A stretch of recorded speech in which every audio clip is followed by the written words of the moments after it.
এলাকার মানুষকে দেখায়, নেতা নেতৃবৃন্দকে দেখায় আমি আল্লাহর ঘরে আছি, আমি উমরা করার জন্য এসেছি, অথচ এই ব্যক্তির কলমের খুঁচায় মদ বিক্রির আইন পর্যন্ত সংসদে পাশ হয়।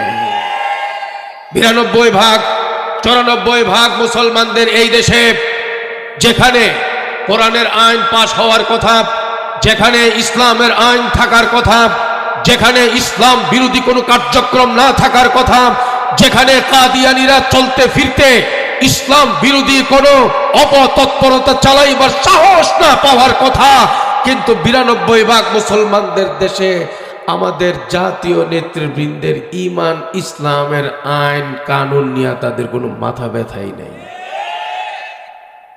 কি আপনাদের কি মন খারাপ?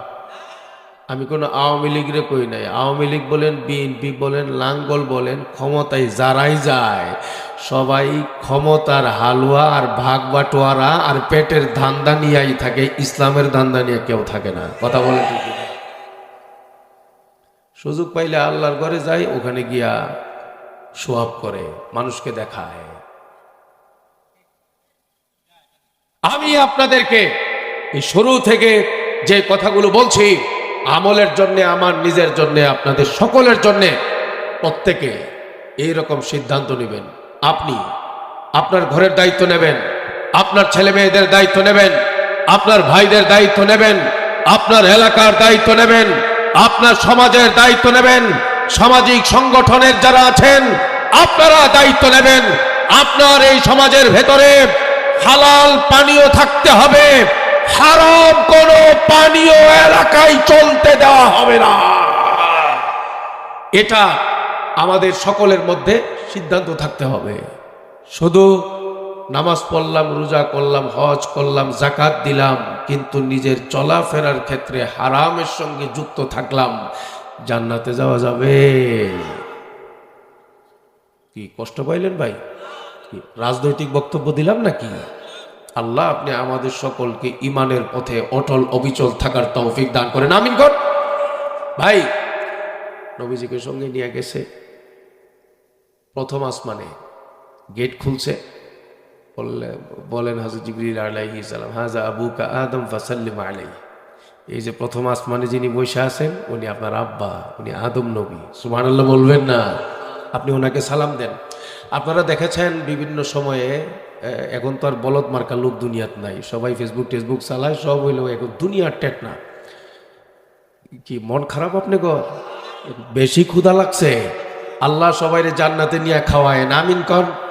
আল্লাহ খাওয়াইলেই তো খাইবেন, আল্লাহ যদি শক্তি দেয় তাইলে বাড়িতে যাইবেন, নাইলে তো এই মরে থাকবেন। দেখেন, এই বাংলাদেশ না, পৃথিবীর সব জায়গায় এই সিস্টেম আছে। কোনো রাষ্ট্রীয় বড় মেহমান যদি আসে, বড় প্রেসিডেন্ট, প্রধানমন্ত্রী আসে, তখন যেই দেশে আসে ওই দেশের প্রধানমন্ত্রী দাঁড়ায়া দাঁড়ায়া পরিচয় করায়, উনি আমাদের পাটমন্ত্রী, উনি আমাদের বাণিজ্য মন্ত্রী, জি জি সালাম দেন, পরিচয় করায় কিনা? উনি আমাদের প্রেসিডেন্ট, উনি আমাদের প্রেসিডেন্টের ওয়াইফ। সালামালাইকুম, মুসলমানের সালাম, সালামালাইকুম। এটা কি সালাম না মরণ? কথা বলেন, এটা কি সালাম না মরণ? সালামালাইকুম, সালাম মানে শান্তি, সাম মানে মরণ, মরণ। কথা বুঝতেছেন না মনে হয়? সালাম মানে শান্তি, আসসালামু আলাইকুম সাম মানে মরণ, তুমি মরো। এই যে মানে আমাদের শিক্ষার অভাবের কারণে ইংরেজি ভালোই পারি, বাংলা ভালোই পারি, দুনিয়ার সব কিছু বুঝি, কিন্তু নবী আমাকে চলার জন্যে, বলার জন্যে যা শিখাইছেন এগুলো কিছু পারিও না, জানিও না। যা বলি এই সবগুলো হইল উল্টা পাল্টা। এগুলোর দ্বারা আমাদের ছেলে মেয়েরা যারা আছে তারাও কিছু জানে না, তারাও কিছু শিখে না। আর এর কারণে হয়েছে কি, যে আমরা যারা মুসলমান দাবি করি আমাদেরকে নিয়ে আর কে কি করে জানি না, শয়তানও মনে হয় আমাদেরকে দেখলে হাসে। আল্লাহ আমাদের সকলকে সাচ্চা মুসলমান হওয়ার জন্য যা করা দরকার তা করবার তৌফিক দান করেন, আমিন খান। সাচ্চা ইমানদার হওয়ার জন্য যা করা দরকার তা করার তৌফিক দান করেন, আমিন খান। হাজা আবুকা আদম। জিবরিল আলাইহিস সালাম বললেন, ইনি আপনার বাবা আদম, সালাম দেন। নবী সালাম দিছেন। তখন এ ভাই, ছেলে যদি বাবার চেয়ে বহুত পজিশনে বড় হয়ে যায়, বাবা কি জাগা মতো সম্মান দেখানো লাগে না? হযরত আদম আলাইহিস সালাম বললেন, মারহাবান বিন নবিয়্যি সালেহ ওয়াল ইবনি সালেহ। আমার সূর্য সন্তান, আমার নেককার নবী, সর্বশ্রেষ্ঠ নবী, আমার সূর্য সন্তানকে প্রথম আসমানে আমি বাবা হয়ে তাকে ওয়েলকাম জানাই। সুবহানাল্লাহ। প্রথম আসমানে, দ্বিতীয় আসমানে যাওয়ার পরে, প্রথম আসমানের পর্ব শেষ হয়ে দ্বিতীয় আসমানে যাওয়ার পরে ইয়াহইয়া এবং জাকারিয়া, ইয়াহইয়া এবং ঈসা আলাইহিস সালামের সঙ্গে দেখা, মুলাকাত, সালাম কালাম শেষ হয়ে গেছে। তৃতীয় আকাশে যাওয়ার পরে হযরতে ইউসুফ আলাইহিস সালামের সঙ্গে মুলাকাত হয়েছে। হাবিবে পাক বলেন, ইউসুফের চেহারা দেখার পরে আমার মনে হয়েছে সারা পৃথিবীতে আল্লাহ সৌন্দর্য যা দান করেছেন, শুধু ইউসুফ নবীকে একা তার অর্ধেক দান করেছে। সুবহানাল্লাহ। আই जुलैखा उसको निस्बत अपनी यूसुफ से न दो, इस पे सर कटते हैं लेकिन उस पे कटते उंगलियां। ভাবার্থ প্রকাশ করছেন কবি।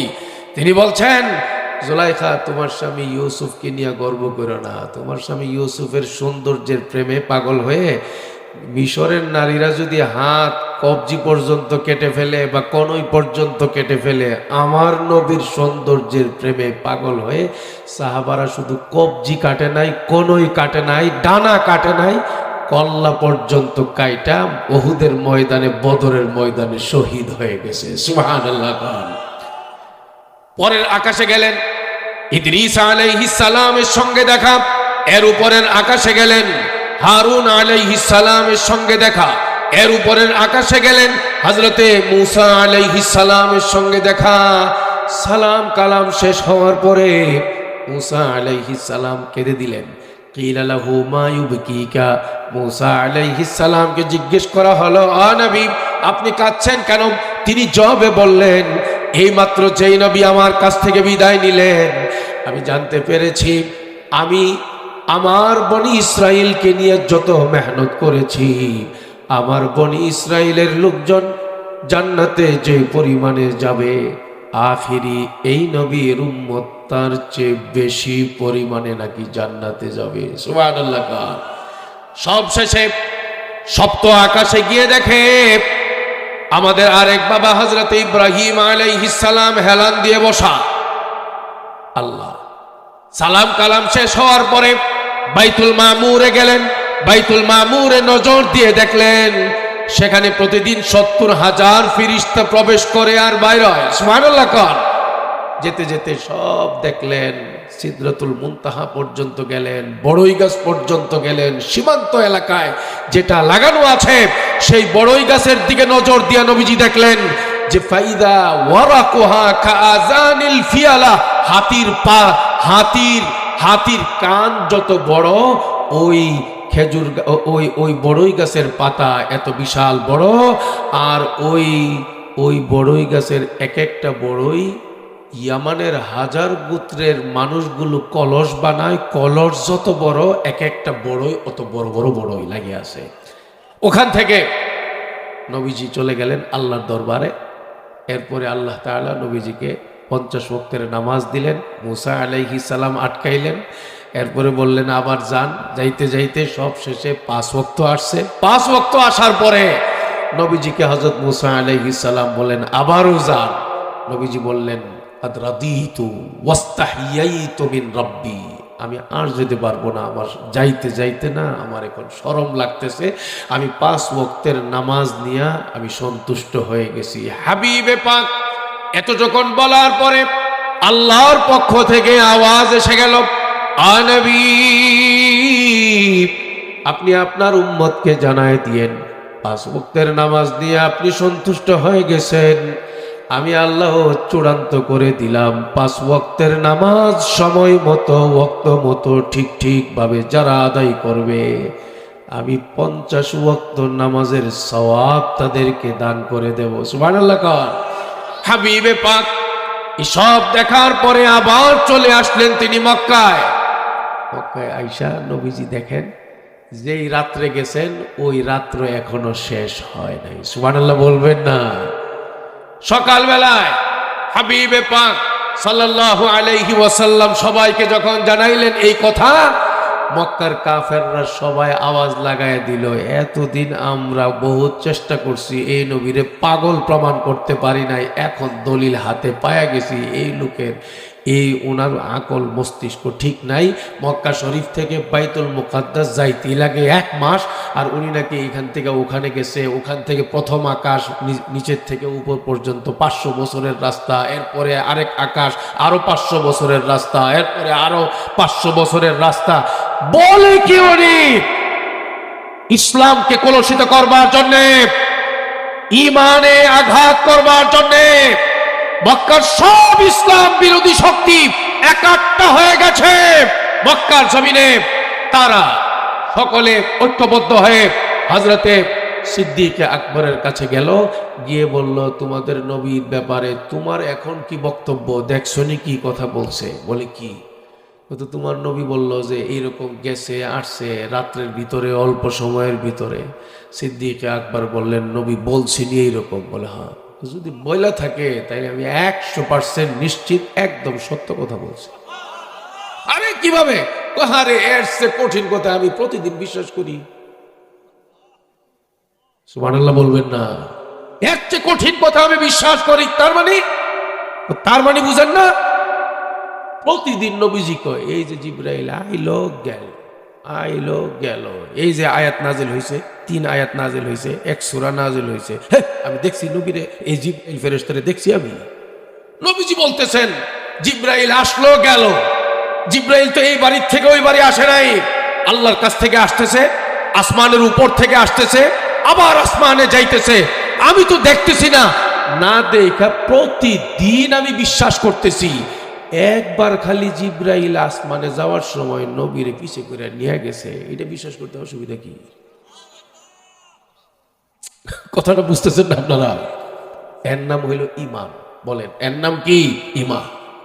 সিদ্দিক আকবর হাবিবে পাকের ডান হাতে, বাম হাতে, সামনে, পিছন থেকে ঈমান ইসলামের পথে সর্বোচ্চ সাহায্যকারী যেমন ছিলেন, বর্তমান জামানায় কিশোরগঞ্জের জমিনে, বর্তমান জামানায় বাংলাদেশের মাটিতে সাহাবায়ে কেরামের ভূমিকায় এসে সকল বাতিলের মোকাবেলা করবার জন্যে, সকল নাস্তিকের মোকাবেলা করবার জন্যে আবু বকর ওমরের ভূমিকা পালন করছেন বাংলাদেশের কওমি দেওবন্দি উলামায়ে কেরাম।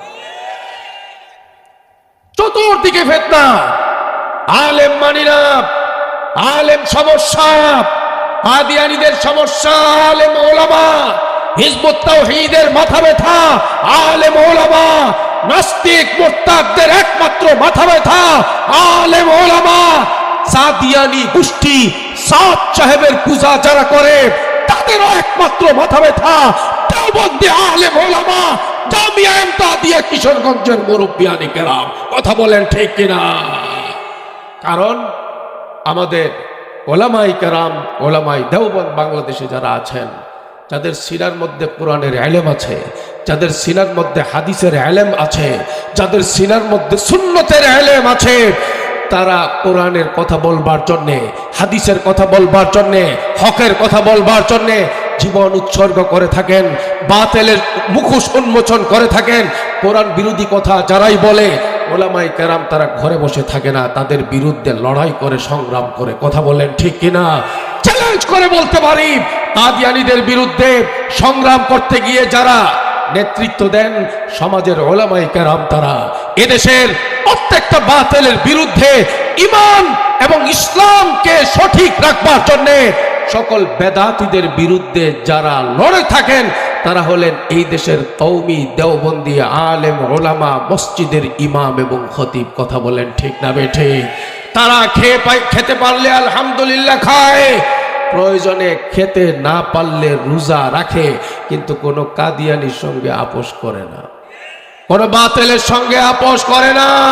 আমি আপনাদেরকে জিজ্ঞেস করে জানতে চাই, ইমানের হেফাজতের জন্য, ইসলামের হেফাজতের জন্য, শরীয়তের হেফাজতের জন্য, কাদিয়ানের মোকাবেলা করবার জন্য, বেদাতীদের মোকাবেলা করবার জন্য, সব রকমের ইসলাম বিরোধী অপশক্তির মোকাবেলা করবার জন্য নায়েবে রাসূল ওয়ারাসাতুল আম্বিয়া আলেম ওলামার দরকার সমাজে আছে না? না।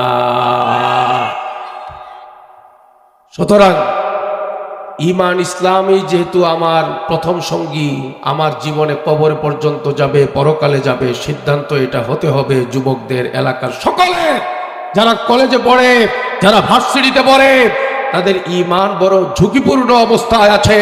সিলেবাসের ভেতরে ব্যাংকের ডাক সহ, সিলেবাসের ভেতরে শরীফ শরীফা সহ, এরপরে বিভিন্ন রকমের যৌন শিক্ষার নামে যত শিক্ষা ঢুকানো হয়েছে, এবং সেখানে কোরআনের সাথে দুর্গা টুর্গা একসঙ্গে মিলিয়ে মিশিয়ে একাকার করে ইসলাম এবং অমুসলিম শিক্ষাকে একসঙ্গে যেইভাবে মিলিয়ে দেওয়া হয়েছে, বর্তমান যুব সমাজ ঈমান ইসলামের পথে অটল থাকা তাদের জন্য বড় কঠিন হয়ে পড়েছে।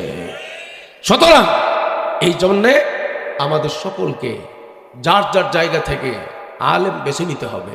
আলেমদের কাছে আমাদেরকে বেশি বেশি যাতায়াত করতে হবে। আলেম যেখানে আপনি যাবেন সেখানে, আলেম যেখানে আপনার আস্তানা হবে সেখানে, কওমি দেওবন্দি হাক্কানি আলেম যেখানে নাই, সেই রকম কার্যক্রমে আমিও নাই। এরকম পারবেন ইনশাআল্লাহ? মাশাআল্লাহ। আল্লাহ হাতগুলোকে কবুল করেন, আমিন কন। হাবিবে পাক সাল্লাল্লাহু আলাইহি ওয়াসাল্লাম বললেন, শোনো, আমি আসমানে সফর করতে গেলাম, ইসরা ঊর্ধ্বলোক ভ্রমণ করতে গেলাম। সেখানে গিয়ে দেখলাম কিছু মানুষ, সে মানুষগুলোর অবস্থা বড় করুণ, ভয়াবহ। সাঁতার কাটতেছে নদীতে, পারে আসতে পারছে না। একজন ফেরেশতা পারে বসা আছে। পারে আসা মাত্র ওই মানুষটার মুখের মধ্যে পাথর ঢুকায় দেয়া হয়। বিশাল আকৃতির পাথর নিয়ে এই মানুষটা কেবলমাত্র ওই নদীর মধ্যে সাঁতার কাটে। কোনো আরাম করা অথবা পারে ওঠা, তীরে ওঠার কোনো চান্স তার জন্য থাকে না। একবার শুরু হয়, আবার শুরু হয়, আবার শুরু হয়, আবার এইভাবে করে তার কঠিন শাস্তি আল্লাহর নবী দেখার পরে জিবরিল আমিনকে ডাক দিয়ে বললেন, জিবরিল, মানহা উলা, এরা কারা যারা তীরে আসতে পারছে না, কঠিন শাস্তির মধ্যে কাতরাচ্ছে, সাঁতার কাটতেছে, মুখের মধ্যে খাবারের পরিবর্তে পাথর দিয়ে লুকমা দেয়া হচ্ছে। নবীজি ডাক দিয়ে বললেন, এরা হচ্ছে আপনার উম্মতের ওই সকল পুরুষ, ওই সকল নারী যারা হালাল পরিহার করে সুদের জীবন বানাইছে, সুদ খাইছে, টাকা পয়সা লেনদেনের মধ্যে হালাল ছিল না, সুদের কারবার করেছে।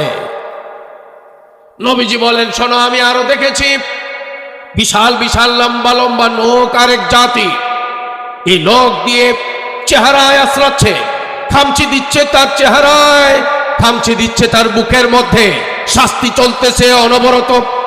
নবীজি জিজ্ঞেস করলেন, এই মানুষগুলো কারা?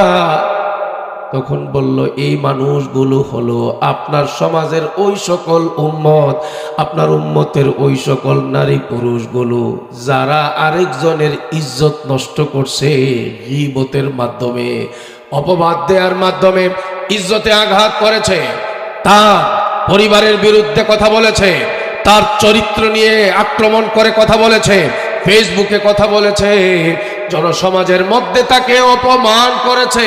এই চরিত্র মানুষের আছে না নাই? আপনারা যায়েন, যারা এই চরিত্র নিয়ে এখনো চলেন, আপনাদের সতর্ক হতে হবে, না হয় পরকালে ভয়াবহ বিপদ। সেই কিয়ামতের ময়দানে আসামির কাঠগড়ায় দাঁড়াইবার আগে এখন এই সময় সংশোধন হওয়া, তাওবা ইস্তেগফার করা। শেষ কথা আমার হাবিবে পাক বলেন, আমি আরো দেখছি কিছু কিছু মানুষকে, আমি দেখছি আগুনের কেচি দিয়ে তাদের ঠোঁটগুলো কাটা হচ্ছে, বড় কঠিন শাস্তি তাদেরকে দেয়া হচ্ছে।